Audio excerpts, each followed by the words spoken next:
Here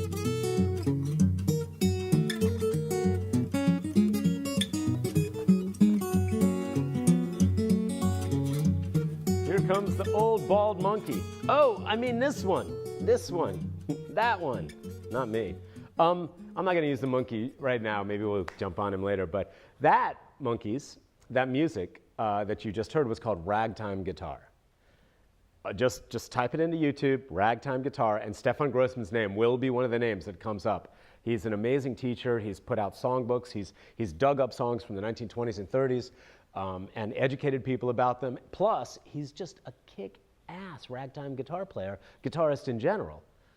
Probably one of the best living guitarists in the world, Carol. Top 10. And I'm not talking about the acoustic. Let's just say acoustic guitars. That way we get the metal wankers out of the picture. Not that there's anything wrong with metal or wanking, but Stefan Grossman, amazing stuff. If you want more recommendations of ragtime guitar, the CD is called Black Melodies on a Clear Afternoon. Really, really neat. And if you want more recommendations, just hit me up on Twitter. And I'm telling you, man, there's a Lonnie Johnson collection on Columbia from the late 20s that pretty much is the invention of jazz guitar. And the recording quality is fantastic for the time. Lonnie Johnson, check it out, from the 1920s. His Columbia stuff is just, it will blow your mind, especially if you're a guitarist. And if you're a guitarist and you don't listen to ragtime guitar, you're not really a guitarist. Okay, so can we put up number 5? This has been cracking up all the left-wingers I know in North Carolina. The Associated Press, NPR, the Los Angeles Times, they've all been painting Thom Tillis's primary victory as a victory for, they've got this narrative, right, Carol? They've got this narrative that, there's the Tea Party of the wing, the Republican wing, and then there's the establishment part of the wing. And they're actually painting Thom Tillis as some kind of anti-Tea Party candidate. There is no more Tea Party candidate than Thom Tillis. Now, he got a couple of challengers. And they actually together got about the same amount of vote that he did, Carol. So, there were some challenges. But to actually sit there in the Los Angeles Bureau or in the North Carolina Bureau, and you're an AP reporter, and to paint Thom Tillis's victory as a victory for the establishment over the Tea Party, Thom Tillis is the classic case of the Tea Party being completely in control of the Republican Party. And where did his money come from? Art Pope and the Koch brothers, who all are funding all the Tea Party stuff. The Tea Party wouldn't exist without people like Art Pope and the Koch brothers. They created it in 2008. They created the movement with tons and tons of money, tons of ads. They organized it. Do you remember, Carol, when the Koch brothers of the world and the Art Popes of the world were telling people to disrupt town meetings on Obamacare before it was passed? They were telling people to shout it down and shut down the meetings. That was their version. That was the Tea Party leaders, which is Art Pope, Thom Tillis, and Koch. Those were the guys in control of the Tea Party. They were the ones who started it. They were handing out the instructions, right? Now you got an occasional person like Rand Paul or some lunatic. There may be somebody with more lunatic views than Thom Tillis, but don't be coming to this state or writing in your Los Angeles Times office and coming into this state and saying, oh, well, there's another example of the establishment Republicans beating out the Tea Party. Aren't we so much safer, Carol, now that Thom Tillis has beat back the Tea Party? It's like you have your head so far up your ass, everybody. You're tasting last night's dinner. Look, there it comes. Last night's dinner. What did I have? Oh, yes. So that narrative, they've got this prepackaged narrative and they just got to fit everything in. Has nothing to do with what's happening in North Carolina. And luckily there are a few outlets. Charles Pierce in Esquire has a really savage dissection. Go to my Twitter page. I only posted one thing before coming to the show today. It's a link to the Eastern North Carolina newspaper, the Carolina Mercury. It's a coastal newspaper, but really, really sharp people. Kirk Ross, who's been on the show, was one of the founders. And they have a roundup of a survey of all the newspaper reactions, including the stupid ones from the Associated Press and NPR and the LA Times, and then smarter ones from folks like Charles Pierce at Esquire. The New York Times editorial had a decent take on what was going on. They have actually people with more of an ear to actually what's happening on the ground in North Carolina. So anyway, Tom Tillis would love nothing more than for the national press to think of him as an establishment candidate victorious over that lunatic wing of the Tea Party. He is the lunatic wing of the Tea Party. All right, so we have a lot of things to talk about today. It's live on Wednesday if you're watching. Feel free to call. I know we used to always get calls in the second half hour of the show. We dropped to a half hour. We don't get calls anymore. But that's not true. We got one the other day, right? We did. But feel free to give us a buzz if you feel like jumping in. But I can carry this. You know I can carry this on my own. I don't need you to call, but I would like it. It would be kind of more fun for me. So feel free to give a call. Okay, the botched execution, Carol. You know that botched execution. You know what that guy did to that girl, right, Carol? Took her with her friends, kidnapped them, made them all swear up and down that they wouldn't tell the police. She says, I'm not going to do that. I think this is a close approximation to the story. And so he makes her watch while he and his buddies dig the grave for her. Then they shoot her. And then he walks away. This is the guy who had all that horrible, painful death and died of a heart attack a few minutes later. Then he shoots her and then tells the other guy to put her in the grave. The other guy tells him that she's still breathing. And he says, put her in the grave anyway. They put her in the grave, buried her, she died. Okay, this is the guy we're supposed to feel sympathy for, right, Carol? Okay. I still feel sympathy for him. Not a lot. And I feel more sympathy for something else that's much more important. But I don't think you can look at the crime and the crime being horrible as it was, I don't think conservatives, that means, pro-death penalty people, that you have absolutely no sympathy for the moment of suffering that's happening right in front of your eyes. The worst part, of course, was when it got too bad, Carol, the officials closed the curtains, right? That should be against the law. And the state, in that case, has been secretive about the chemicals and everything because they think that, the old grandpas and grandmas that hang out, excuse me, in front of Central Prison protesting would put too much pressure on the pharmaceutical companies supplying these new untested drugs, execution drugs. Because the main one they used to use is from a European company. We know all this, right? And the European company said, no, we're not shipping it to America. So they're keeping it secret. They haven't tested any of this stuff. They don't even let people know what drugs they're going to use, who's manufacturing them, right? Whether they're actually manufactured up to spec. There's no oversight that's public at all as the state executes somebody. That's just wrong. Conservatives, I'm sorry. I don't care what happened in that, but I do care what happened in that particular crime. That was horrible. But the process, we have to look at the process by which the state executes somebody to keep it secret, and then when it goes wrong, you just close the curtains. That's disgusting. And a conservative should recognize that should be public and open to people. And you don't close the curtains when things go wrong. You have got people there watching specifically to witness the way you're doing it. The idea that they could just shut the curtains as they're just causing this man to suffer is just ridiculous. All right. And, I know what the crime was he was getting put down for. I know how horrible it was. So I don't even want to hear that, conservatives. But here's the deeper thing. Here's the issue that you really ought to be concerned about. Innocent people on death row. Got a little tickle, Carol. See, if I was using the monkey voice, you wouldn't notice. It would be just like that. But why are no conservatives? Reason Magazine, the libertarians are on it, Reason Magazine, reason.org, I think, maybe .com. No, they're libertarians. They'll be .com. They wouldn't want to be nonprofit.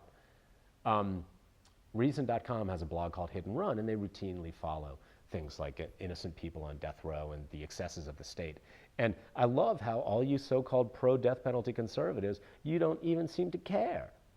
That we have clear, obvious, repeated evidence of prosecutors withholding evidence from the defense team that proves the person being charged with murder is innocent. And those people end up on death row and have been killed. We know this. But even just that they're on death row, conservatives, you should be up in arms about that, and you're not. You don't care that innocent people are on death row and could get murdered by the state. That, to me, is the one reason we shouldn't have the death penalty. You can't take that crap back. You can't take back the 20 years of their life you just took away. And remember, 9 times out of 10, when this happens, it's because of prosecutorial misconduct. 9 times out of 10, the prosecutors withheld evidence. They had to pass a law in North Carolina a few years back requiring the prosecutors to hand over evidence that proved the defendant, was not guilty. They had to pass a law, Carol, in North Carolina to require the prosecution to do that. Because you got these ambitious DAs, elected positions, as we all saw yesterday. We just elected 2 new potential candidates, although I think there's going to be a runoff for the Republican, for the Wake County District Attorney, right? Colin Willoughby being gone. They're elected positions. You got to be popular.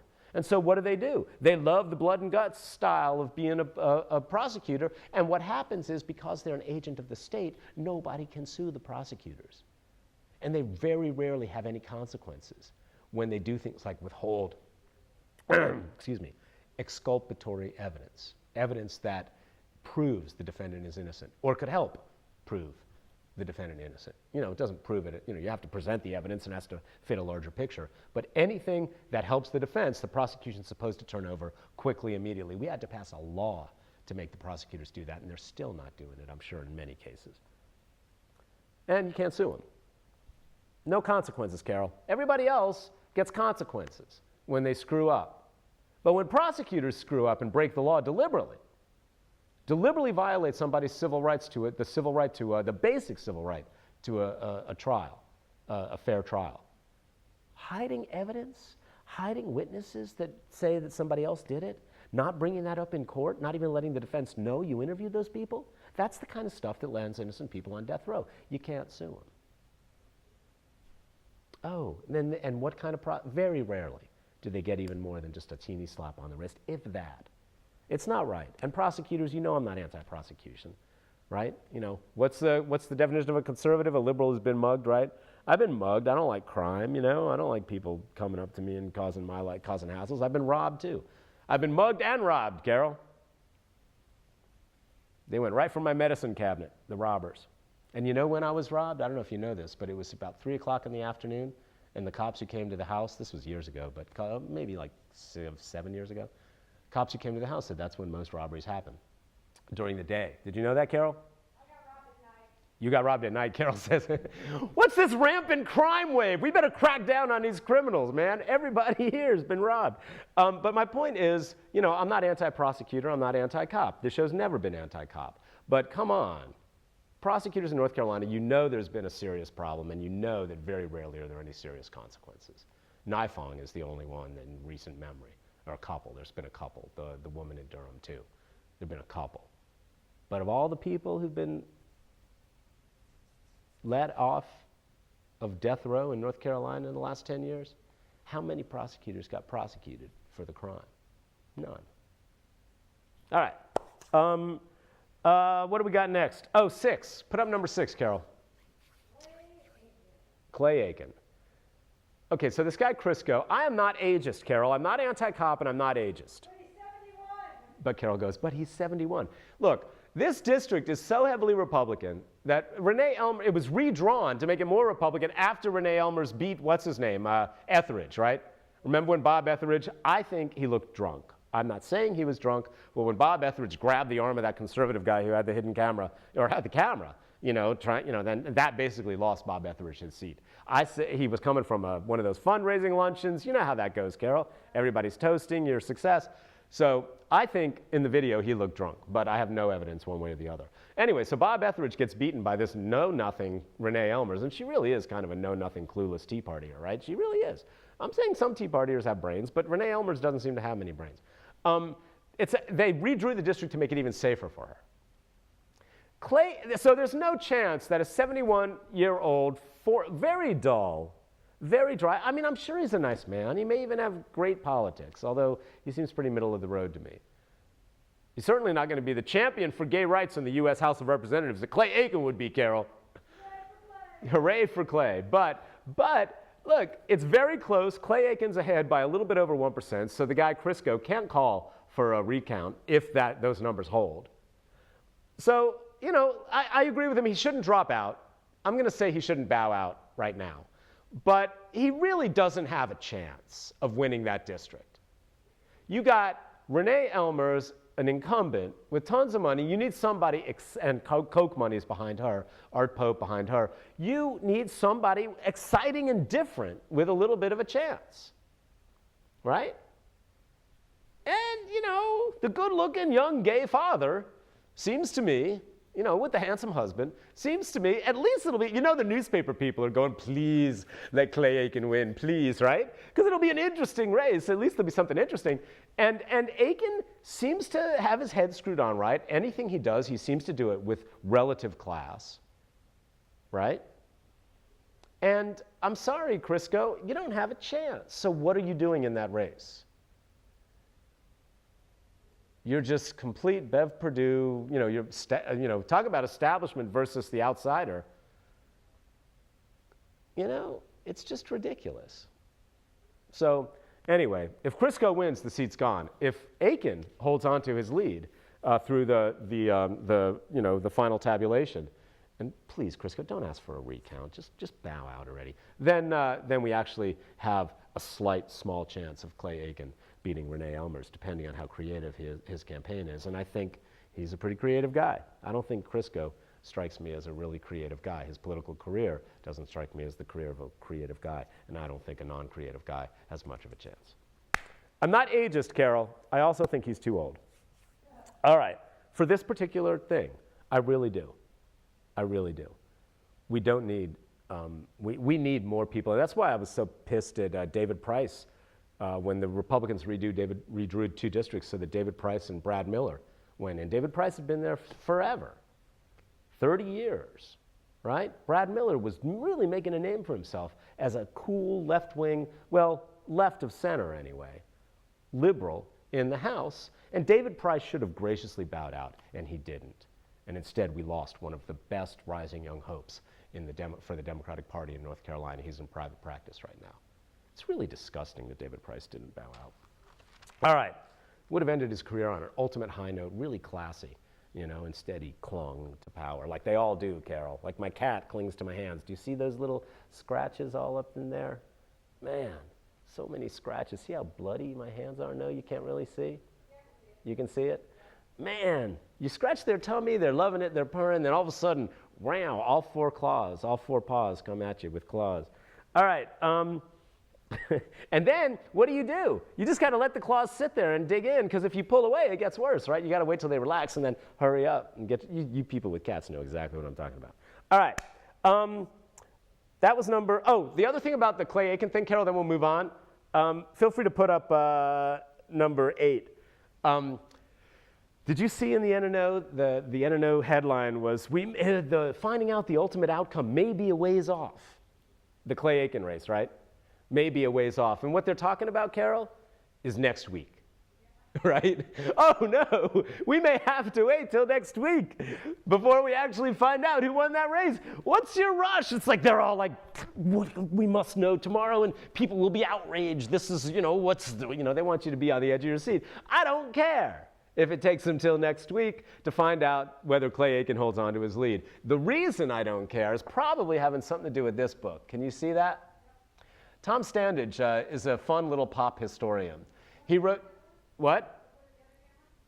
This one? Oh, yeah. Tom Standage, yeah, there we go. This is a book, what do you think, Carol? What's the Victorian internet? Telegraph. The Telegraph. It's a very short book with big letters. You see how big the letters are there, Carol?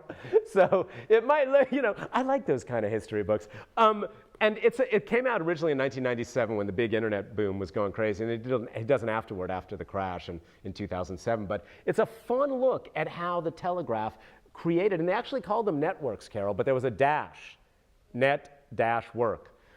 Back in the day, really created all these new opportunities and changed the world in ways very analogous to what the internet's doing now, including the ridiculous praise that this new thing would bring all of humanity together and wars would be a thing of the past, and all that. Yeah, all that techno, what do they call it? What's that word? Technophilia? Or it's just this triumphalist take on technology. Technology will save us all, right? Global warming, we'll just more technology, right? We run out of fresh water, don't worry, we'll make more technology that will make water out of dirt. So anyway, this is a really good book, and it just really reminded me that before the telegraph, it talks a lot. Kids, if you really are interested in technology or even just the world, this is a good book for high school kids to kind of give you a sense of just how slow information moved. Horseback and boat, that's about it. As fast as those could go was how fast you could get news from another city, And so criminals could get away. And people who eloped and all this, Carol, there were some really famous cases where they caught people who eloped, they caught criminals, because they could telegraph to the train station and catch them, and people were surprised at the new technology. Anyway, all right, what are we at next? 8. Why is the president of William Peace University so crazed?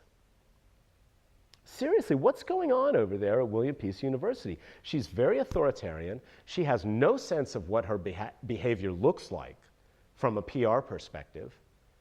People are saying that she's authoritarian on campus, that no one's afraid to speak up. There's no sense of communal interaction between the faculty and the head administrators at Peace University. The board has its head up its ass because they don't meet very often, and they just like her because, there's more money flowing around now, And this is not about William Peace University going co-ed. I think that was a good move, Carol. I really do. I think that was a good move. But there are all these decisions where the faculty are not being consulted, and all these decisions where students are protesting, and then they're finding themselves the victim of disciplinary action. This is where the PR stuff comes in. You can't handle this without making a formal diplomatic or disciplinary action against the students who are handing out petitions against you. You're an idiot. As an administrator. I don't know if she's an idiot as a person, but as an administrator, that's an idiotic move. I'm sorry, Carol. It's the behavior, not the child. The president of William Peace University is behaving like an idiot. She's acting in an authoritarian way. She's completely oblivious to the mood that she's creating by not having a more open and actually giving a crap what the people below her tell her. And she really needs to go. And the board needs to step up and recognize what she's doing to Peace University's reputation. It's just bad, what she's doing. Anyway, I'm going to try to get some of the students who've been protesting her behavior, the president of William Peace University, on the show this month. And we'll keep you posted on that, because that will be an interesting show. All right. 9. Oh, Moore Square. Let's do Moore Square, Carol. Hey, I'm covering a lot of topics today. The monkey slows me down. The monkey's dead weight. Hey, what are you doing? That's not true. All right, anyway. No, I don't believe that for a second. I think the monkey saves the show, Carol. And you. He's a good interviewer. We need to get that. The monkey's going to do some more interviews, I promise. So what are we talking about? Moore Square. Okay, there was this big article in the NNO, I think it was today, yeah, Triangle and State. City OK's park facelift funds, right? This park facelift, right? They're talking about Moore Square, money for Moore Square. And what they're trying to do, remember, this was the big place where all the homeless were getting fed by church groups and by Food Not Bombs people. And the city clamped down, and Nancy McFarland, our mayor, to her credit, stepped right in and said the cops don't need to be arresting anybody for passing out food, and now they're working around it, right? And they started working around it. We need to check back in closely. This article says nothing about the homeless. Colin Campbell, article. I like Colin Campbell's work generally, but he just doesn't, he focuses on this one piece today, instead of, in his articles, well, tell me what's happening in this piece today, but also contextualize it in the larger process about Moore Square. There's nothing about the Moore Square homeless thing. There is something about how they want to raise a ridiculous $12.6 million. They want to put a cafe in Moore Square, Carol. These are the planners in our city. That's what they want to spend money on. Now, there's a cafe in, what's the one, Pullen Park, right? Maybe that makes money for the city. But the initial cost of putting that in there, just get that out of there. You've got how many, in a 20-yard radius from the center of Moore Square, how many restaurants are there? 50 yards. 18? Come on. The city of Raleigh putting a cafe in is ridiculous. You don't need a cafe in that area. So take that out. But then Thomas Crowder is like suddenly being, I like Thomas Crowder generally, but he's like, he doesn't even want a public bathroom in there. Now, wait a minute. That's, and Colin Campbell doesn't even mention that. The public bathroom, Thomas Crowder's hearing from the Downtown Raleigh Alliance, I guarantee it, saying, no bathroom, that will attract those evil homeless people, poor people. That's not our vision for Moore Square. Our vision for Moore Square is rich people, tourists. And it's like, you put a public bathroom in there before you put a cafe in there.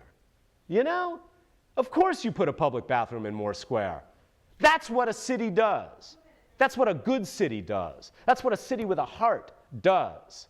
We need a public bathroom in Moore Square. Thomas Crowder's getting rid of that and not objecting to a cafe, although, well, he's kind of saying that, wait, I think he might have objected to the cafe. Yeah, where is it? Oh yeah, he did object. He didn't like having a hamburger stand there, so he does object to that. But don't object to a public bathroom in a public park. Don't let the Downtown Raleigh Alliance limit the number of people who can use Moore Square. Cities can make this work. Public bathrooms. You make it work. All right, anyway, keep an eye on this because they're not talking about what it's really about. What it's really about is making sure no homeless people hang out in Moore Square. But the Downtown Raleigh Alliance says, well, we can all sit and read a book. Jedediah Grant from New Raleigh, Gantz, says, we want a place to read a book and eat lunch on a beautiful spring day, or just hang out if you're homeless. That should be true, too. 1 minute. All right, we got 1 minute. What do I want to talk about next? I went to a Durham Bulls game, Star Wars Day, Sunday, with some friends, some internet pals, and it was glorious. I saw an amazing double play, Carol. An amazing double play. We won, which was nice, some good hitting.